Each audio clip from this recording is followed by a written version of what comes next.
to obey and honor our parents no matter what. So naalala ko nung bata pa kami, pinamemorize pa ng dad ko sa amin yung Ephesians 6 verse 1 to 2, yung which states nga that children obey your parents because you belong to the Lord, for this is the right thing to do.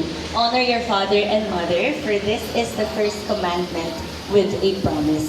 So yun, one of the things rin na ginagawa namin as a family, ayan, meron kaming, dati bata pa kami, may weekly Bible, contest, competitive kasi, no? So, yun. So, it was already planted in our minds at an early age that we need to obey and honor our parents because this is not only God's commandment to us as children, but this is the first commandment with a promise that it will all go well with you. But of course, as a pasaway na child, I had to learn it the hard way. So maraming beses no na I still disobeyed my parents. Nag-rebel ako sa kanila and even hid things. Nagtatago ako sa kanila, no? Pero alam niyo kung ano lagi nangyayari. Every single time, things don't always end up well. So, kaya nga lagi kong sinasabi sa mga kapatid ko, lalo na sa dalawa kong younger sisters, and even the people that I disciple, na wag niyo talagang i-disobey yung parents niyo, or wag kayong magtatago. Kasi, in my personal experience, one, you cannot hide anything from your parents. Now, sooner or later, they will find out. And two, things will not end well. And syempre, hindi siya pleasing for God.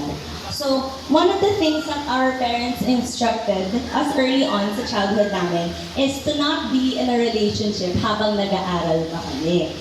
Ayan. So, and I obeyed and honored my parents in this area. So, kahit may mga suitors ako, no, hindi ko sila ini-entertain. So, nag-focus lang talaga ako sa pag-aaral. And as I look back right now, no, so ngayon, 25 years old na ako, no, and as I look back, I'm glad that I followed my parents' advice. Kasi ngayon na I'm in a relationship myself, no, na-experience ko yung joy of being in a godly relationship with my parents' blessing. So, kukwento ko yung how me and my boyfriend right now, no, how we met and how we were able to honor yung parents nga namin. So, we met back in 2021 pa sa CCF. And actually, yung relationship namin, we started off as ministry partners. Kasi he was the head of the ministry at that time. Tapos ako naman, I was tasked to lead the praise and worship team. And since tumutugtog rin siya at kumakanta rin siya, yun. Doon nag-start yung relationship namin as ministry partners. So, aside from serving in CCF, he also serves in his local church as the youth leader, as well as actively serving sa praise and worship nila, children's ministry, and even sa discipleship ministry. And yun, so as much as he would love to come today to celebrate yung anniversary nga ng church niyo, he had to attend his responsibilities sa local church nila. But yun, he extends his prayers to your church as you continue to expand God's kingdom in your community. So going back, it was only more than a year of being just ministry partners did he ask permission if he could officially court me. And naalala ko pa yun na yung umamin siya sa akin, yung unang-una na sinabi ko sa kanya was, yes, I am open to dating, I'm open to getting to know you, but we need the blessing of my parents first. Kasi God, inananas ni God sa akin early on nga na no matter how much I may have liked this person, no, if I will not get the blessing of my parents, I do not want to be in that kind of relationship. Because alam ko na hindi siya godly relationship if I don't have the blessing of my parents. So the next 2 weeks after niyang umamin, no, hindi muna kami masyado nag-usap. No, we lessened our communication and we used that time to pray and to discern if ito nga ba talaga yung will ni God para sa amin. So after 2 weeks, ayun, wala naman ako naging bad feedback from the Lord. So I decided to go out with him, no? And long story short, our first official date went well. Now, we were able to share to each other what God told us in those 2 weeks. But before, naalala ko pa, before we left the restaurant, sabi ko sa kanya na, as amazing as this date was, no? Lahat to will mean nothing if we don't get the blessing of my parents. And during that time, it was hard for me kasi syempre, na-enjoy ko naman talaga yung date namin, no? Parang first time ko rin na to meet a very godly man in my life, no? So, it was a risk for me to say that. Kasi sabi ko, hala, what if nga hindi nag-approve yung parents ko? Pero sabi ko nga na, like what my dad said, at least if ever man, sabi ko, if ever man hindi nag-approve parents ko, okay lang. Kasi nga, hindi pa naman kami, and mabilis ako makaka-move on. if ever, no? So, but yun, I had to trust God that He would speak to my parents to help me discern whether or not nga I should let Him court me. And so, yung night na yun, He went up sa house namin, kinausap niya yung parents ko, He laid down His intentions and asked me, I asked for my parents' blessing to court me. And praise God, yun, my parents allowed Him to court me.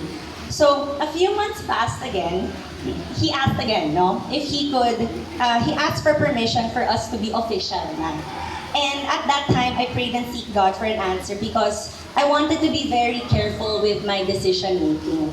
So, syempre, as an ate, so pangalawa ako, so isa akong kuya, ako yung ate, tapos meron akong dalawang younger sister.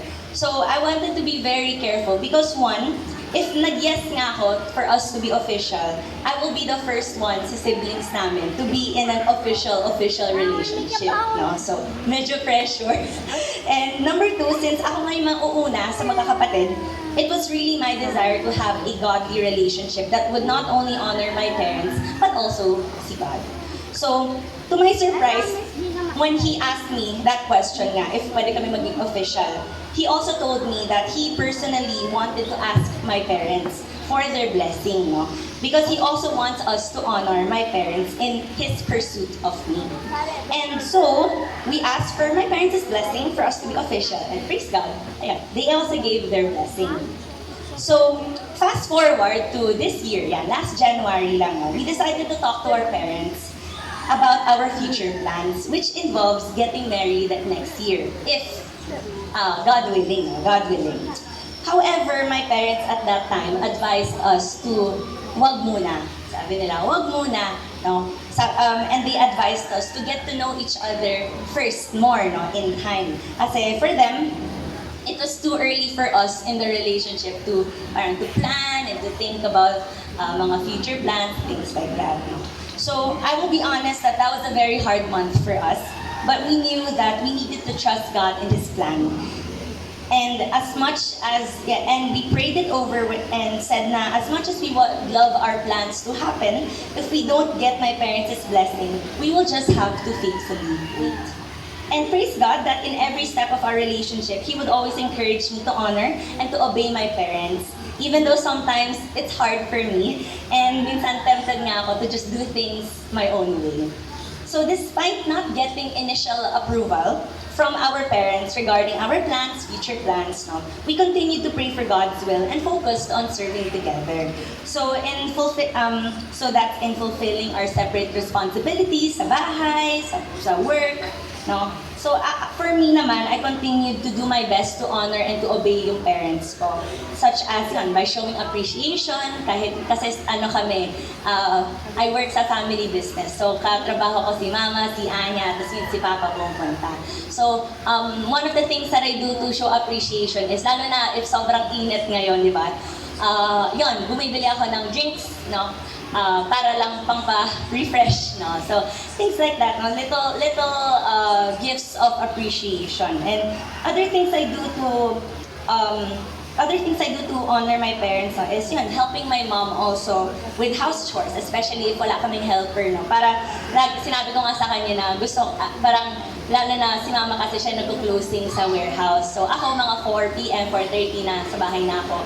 Si Mama na mga 6 p.m. pa. So sabi ko nga sa kanya na at least para pag uwi mo, makarelax ka na. Hindi mo na kailangang isipin kung may kanin na, kung nakaset up na yung table. No? So those are one of the responsibilities na I took, no, as the ate of the family to make sure nga na hindi masyadong ma-stress si Mama. Kaya ngayon, di ba, glowing pa siya ngayon. So fast forward, no, to last May, which is my birthday, last month lang, I received the greatest surprise gift na I could ever receive. So after months of praying, faithfully waiting and serving, I received a letter from my dad. And I remember reading that letter. Nalala ko, binasa ko yung letter na yon early in the morning. Kakapasok ko pa lang sa work noon, mga 9 a.m. no. And I was already working. Tapos when I read the letter, ayun, tears fell down my face. Naiyak ako noon, pero di ata nahalata ni mama.